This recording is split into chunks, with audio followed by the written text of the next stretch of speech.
September 11th. Thomas Gambino Jr. Michael C. Howell.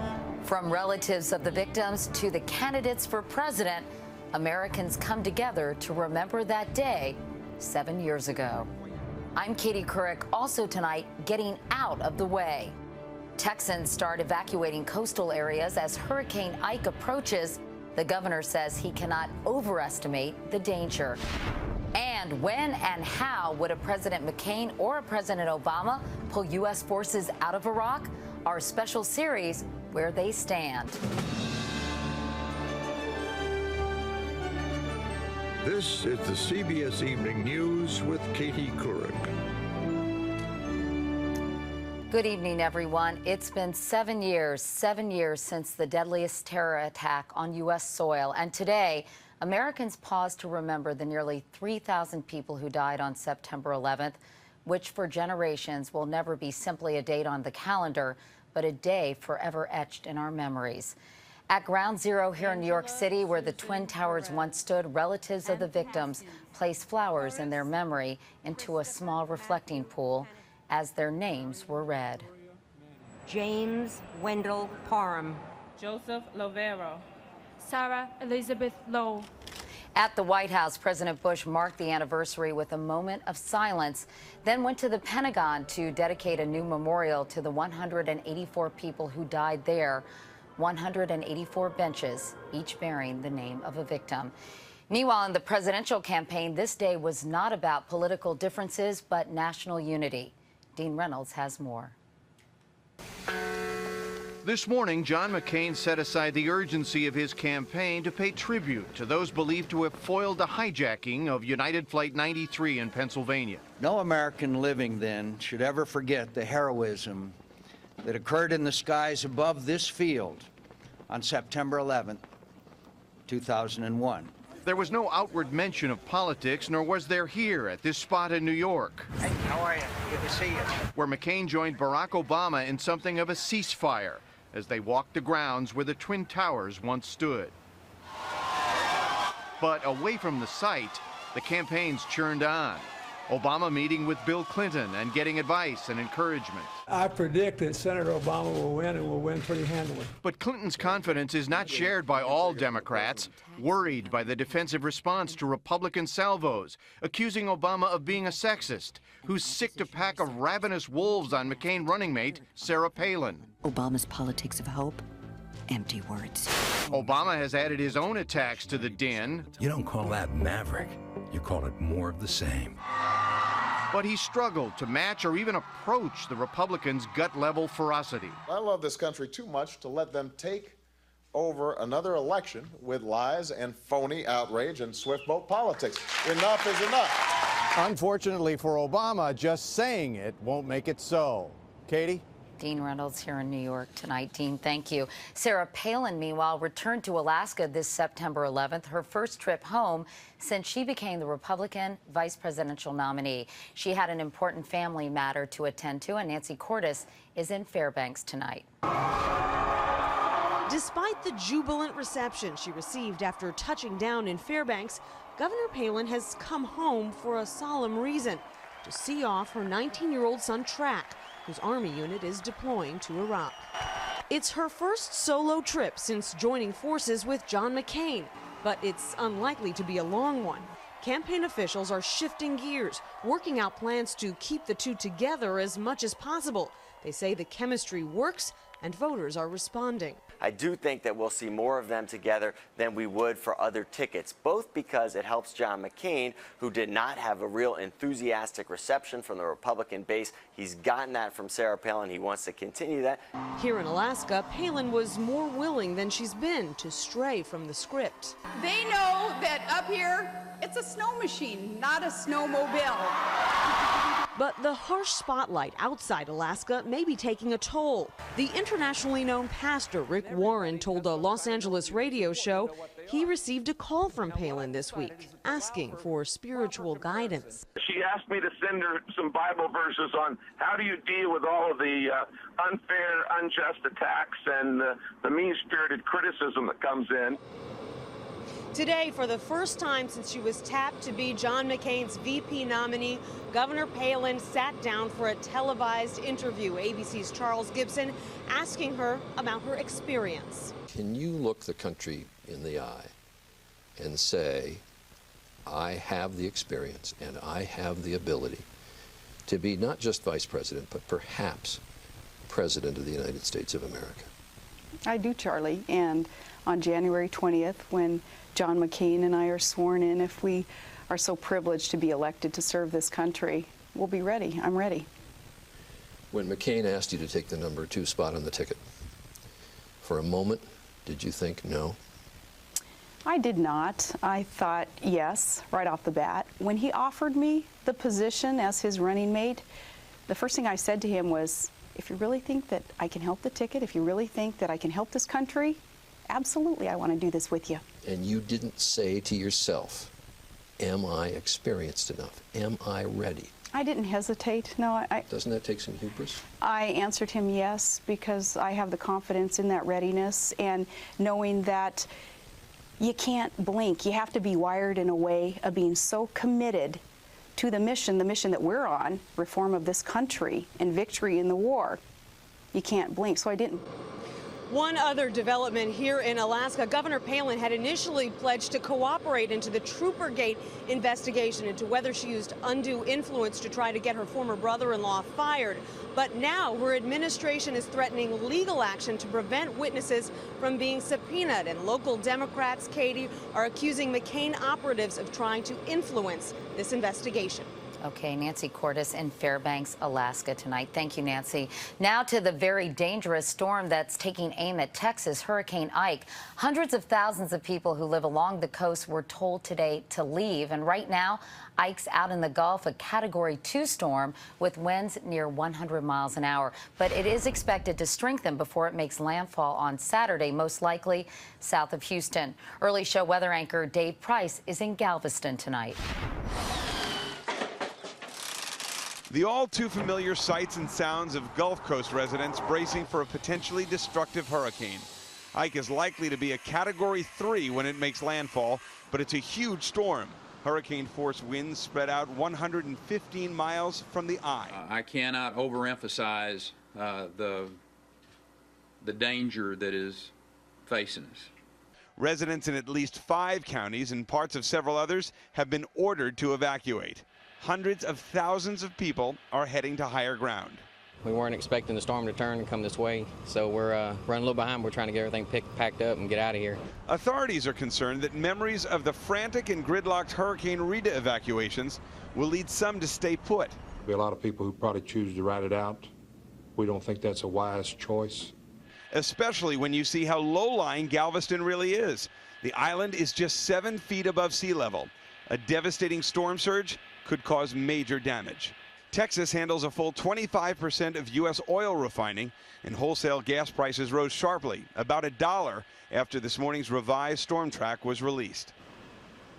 Now, officials have announced that Houston's 2 major airports, Hobby and Bush Intercontinental, will begin shutting down starting tomorrow morning at 9 a.m., and the busy port here is already closed until at least Monday. Katie? Dave Price, I'm sure we'll be talking to you tomorrow. Thanks, Dave.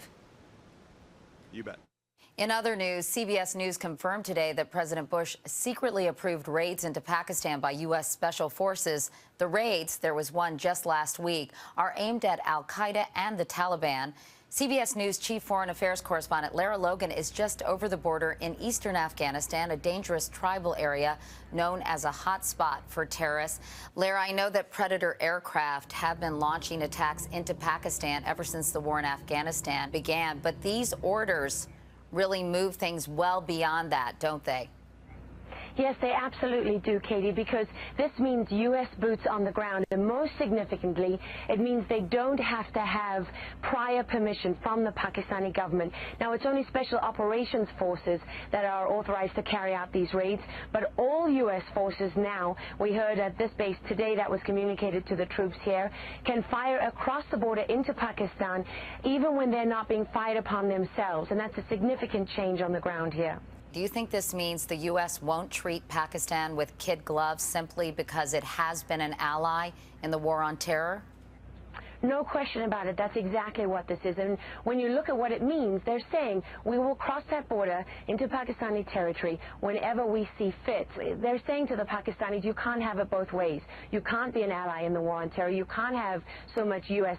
aid and support and at the same time not do anything about the fact that your territory is being used by Al-Qaeda and other fighters as a safe haven, as a base of operations, and that's a problem. Lara Logan in eastern Afghanistan tonight. Lara, thank you so much. Thanks, Katie. And coming up next on the CBS Evening News, Lara returns this time with the war in Iraq. She'll look at what the presidential candidates would do about it in our continuing series, Where They Stand.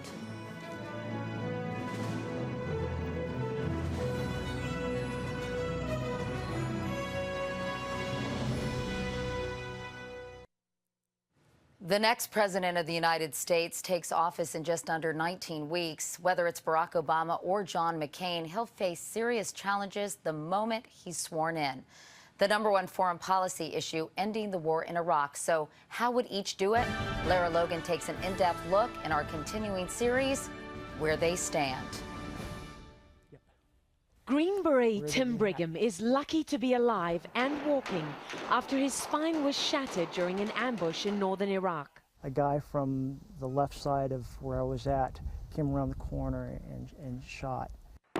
It was May 11, 2005, and his Special Forces unit had just been attacked when Master Sergeant Brigham was shot. Entered my left side and exited on my right side. I fell from the back of the vehicle onto my head and knocked me kind of senseless at the time. Tim's life was hanging in the balance when his wife Andrea got the call at home. You know, I said, well, is he going to be okay? He's like, well, this is an important night. Making it through that night was only the beginning. Brigham was told he may never walk again. During a routine surgery, he reacted badly to the anesthesia and his heart stopped on the operating table. So they cleared out a waiting room, and I thought, okay, he's dead. They're just going to say he's dead. For 8 minutes, as the surgeon massaged Tim's heart back to life, no oxygen went to his brain. I didn't even know my family. I didn't know my wife's name. I didn't know my kids' names. I knew their faces. In the long months that followed, Brigham reclaimed his memory piece by piece, learned to walk again, and then incredibly re-qualified for duty as a Green Beret. And in 2007, he returned to Iraq. Any long endeavor, of course, there's a price to pay. And God bless the United States of America. For the candidates, that price and how to honor that sacrifice is at the core of one of the great challenges confronting the next president. How and when to get America's 146,000 troops out of Iraq. The withdrawal has already begun with President Bush's announcement that 8,000 troops would return home by next February. But that will still leave about 138,000 on the ground as the next president takes office. My first day in office, I will bring the Joint Chiefs of Staff in, and I will give them a new mission, and that is to end this war. As long as there's a reasonable prospect for succeeding in this war, then we must not choose to lose it. Thank you, everybody. The candidates started out seemingly far apart, with Obama basing his plan on timetables and what he calls a phased withdrawal. Fighting in a war without end will not make the American people safer. McCain argued that conditions on the ground had to drive the U.S. pullout. The same people that are saying that we have to set dates for withdrawal are the same people that said we would fail in Iraq. They were wrong then, and they're wrong now. But it wasn't long before the gap between them narrowed, especially after the Iraqi government endorsed Obama's timetable and the Republican administration began negotiating their own withdrawal plan. We will be able to reduce our forces in Iraq next year, and our forces will be out of regular combat operations and dramatically reduced in number during the term of the next president of the United States. We can safely redeploy our combat brigades at a pace that would remove them in 16 months. McCain supported the surge last year that, together with the peace agreement with Sunni tribes, is credited with bringing Iraq back from the brink. Obama says the same factors that led him to oppose that surge still hold true. Iraq is not going to be a perfect place, and we do not have unlimited resources to try to make it one. Our defeat in Iraq would be catastrophic, not just for Iraq, but for us. I cannot be complicit in it. What it means for soldiers like Tim Brigham is simple. He will follow those orders no matter what is decided. So you would keep serving in Iraq as long as there was a need? Yes, I'm doing it for everybody who's out there. Since the beginning of the war, more than 4,100 U.S. troops have been killed and over 30,000 wounded. Military families like Tim and Andrea and many other Americans fear pulling out too early may undermine those sacrifices and the work that's been done. I'd be upset, because we want to see them move forward, not back. And I think there's been too many great sacrifices from family members, from soldiers. Even if Obama wins and follows through with his 16-month withdrawal plan, what he calls a residual force would remain behind for counterterrorism missions and to protect diplomatic personnel. That's much like John McCain's policy, which also envisions a sharply reduced force in Iraq. Neither candidate will predict the size of the force they'd leave in the region. Both say that'll be based on conditions on the ground. 5.5 years after the invasion of Iraq, the decision to go to war for many Americans has come to define the Bush presidency. For the next president, the hard decisions about how and when to get out may well define his. Lara Logan, CBS News, Washington. This series continues next Tuesday with a major pocketbook issue. We'll tell you where John McCain and Barack Obama stand and what they would do about the housing crisis. We'll be right back. The House gave final congressional approval today to a bill that will pump $8 billion into the Federal Highway Trust Fund. That fund, used to build highways, gets filled up by taxes on gasoline, but it's been running low as Americans are buying less gas. One of the nation's oldest investment firms is reportedly up for sale. The Washington Post reports that the government is helping to line up a buyer for Lehman Brothers, but no tax money is expected to be involved in any deal. Lehman has lost billions in the mortgage meltdown, and its stock fell 40% today. And a very interesting piece of film has surfaced. It was aired today for the first time in Europe, showing John McCain's first steps as a free man after 5 years as a POW in Vietnam. The footage was shot in Hanoi in 1973 as then Lieutenant Commander McCain limped off a bus along with other former prisoners. It sat in a vault for 35 years until a Swedish filmmaker released it.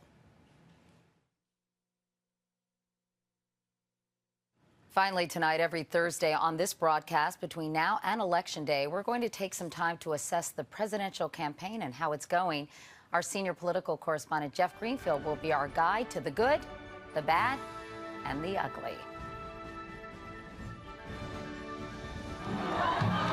It's the most tactically successful move of the entire campaign. Thank you so much. John McCain's pick of Governor Sarah Palin. It's energized the conservative base of the Republican Party, given McCain the chance to claim the change label. And not so incidentally, it has turned the focus of the campaign away from economic policy into the realm of culture and values, where Republicans have been winning with rural and white working-class voters for the better part of 40 years. Could Palin yet prove a liability? Sure, but she could also be the first vice presidential pick since LBJ in 1960 to alter a presidential campaign for the better. This week also provided more proof that partisans are fully prepared to believe the worst of the other side, no matter what the facts. When Democrats gathered in Denver, delegates waved thousands of American flags to show they were as patriotic as the next guy. A week later, Fox News reported that Democrats had thrown these flags away. And I saw about 24 trash bags of American flags. Bloggers on the right jumped all over the story. More proof that when Democrats chant USA, USA, they have their fingers crossed. Except that, as convention officials said, the story wasn't true. The flags were bundled for later use. Bloggers on the left had their own exercise in mythology, circulating a list of the books Sarah Palin wanted banned from her local library when she was mayor. Proof that conservatives hate the whole idea of free expression, right? Except that the list wasn't true. It included books that hadn't even been published back in 1996, like the Harry Potter books. As for, well, if not the ugly, the what planet is this category, check out this ad from Kentucky, where Republicans gleefully aired a web ad featuring supporters of Democratic Senate candidate Bruce Lunsford in a frank and open exchange of views with an intrusive camera operator. Get off their property, asshole. It's a sidewalk. Listen, you sucker. Get the off their property. I'm going to take this camera and stick it somewhere where you don't want it. Reminds me of those first Lincoln-Douglas debates, Katie. More to come next Thursday. Gee, this is a family show, Jeff. Okay, thanks very much. And that is the CBS Evening News. I'm Katie Couric. Thanks for watching. I'll see you tomorrow. Good night.